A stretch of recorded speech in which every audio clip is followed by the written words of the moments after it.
मछली पालन व्यवसाय बहुत तेजी से बढ़ रहा है। देसी मछलियों के पालन के साथ ही आजकल लोग सघन मछली पालन भी कर रहे हैं। इससे कम समय में अधिक मुनाफा होता है। गोरखपुर के रहने वाले राकेश मल पिछले 5 वर्षों से मछली पालन का काम कर रहे हैं।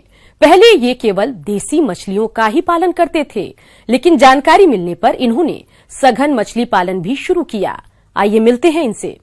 मछली पालन का व्यवसाय तो हम कायदे से पिछले 4 सालों से कर रहे हैं, लेकिन सघन रूप से हम अभी दूसरा साल है ये। इस समय हमारे पास 10 एकड़ में 14 तालाब है और जिसपे हम मछली पालन कर रहे हैं। मछलियाँ हमारे पास IMC भी हैं, जिनको इंडियन मेजर कार्प्स कहा जाता है।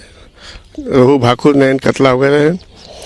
दूसरा इसमें जो है पंगेसियस, रूपचंदा, कवई, मेल तिलापिया, गिफ्ट तिलापिया वगैरह मछलियाँ हम पाले हुए हैं इसमें। जैसे पंगास का पालन जो होता है ये 4-5 महीने का ही होता है। तो अभी हम 20 अप्रैल को बच्चा डाले थे और अब इसकी हार्वेस्टिंग कर रहे हैं।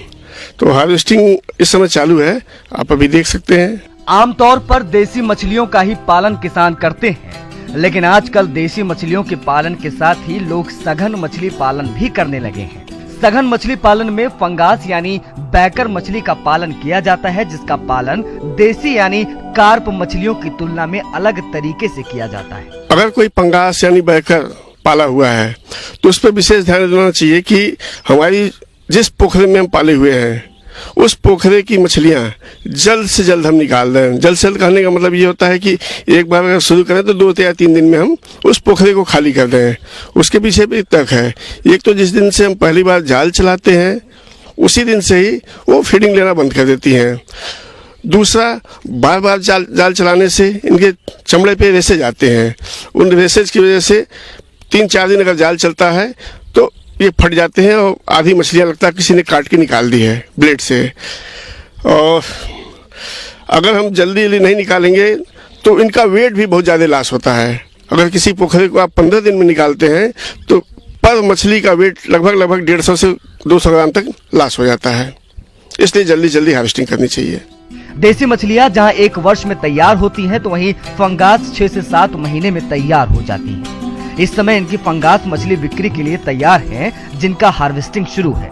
राकेश मल का कहना है कि सघन मछली पालन के तालाब से हार्वेस्टिंग के समय मछली पालकों को कुछ विशेष बातों का ध्यान अवश्य रखना चाहिए, नहीं तो पालकों को नुकसान उठाना पड़ सकता है।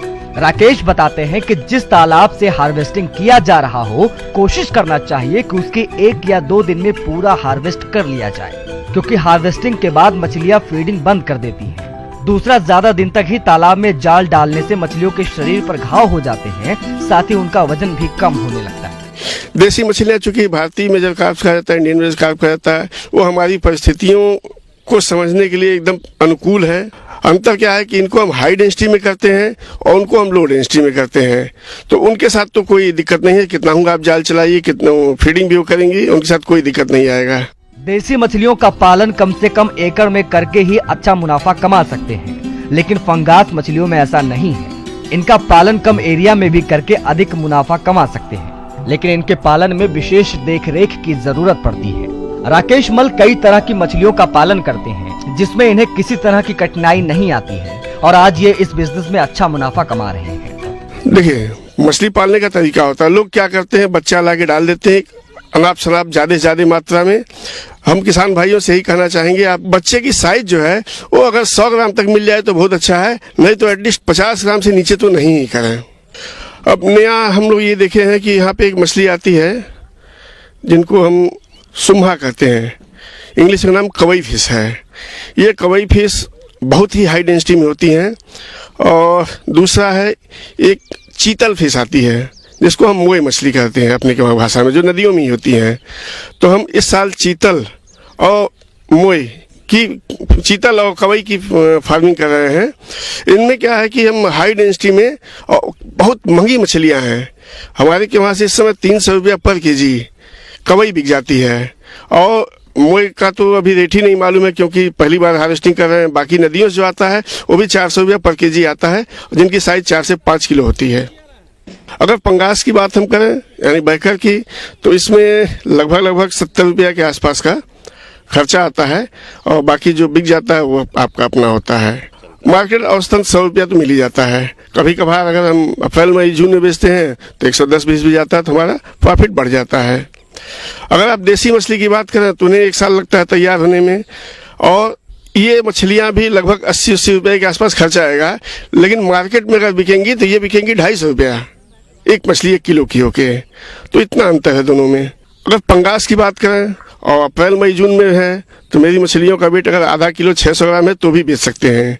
लेकिन वही बात अगर हम पंगास की सितंबर अक्टूबर में करें तो 1 किलो से कम बेचना घाटे का सौदा है।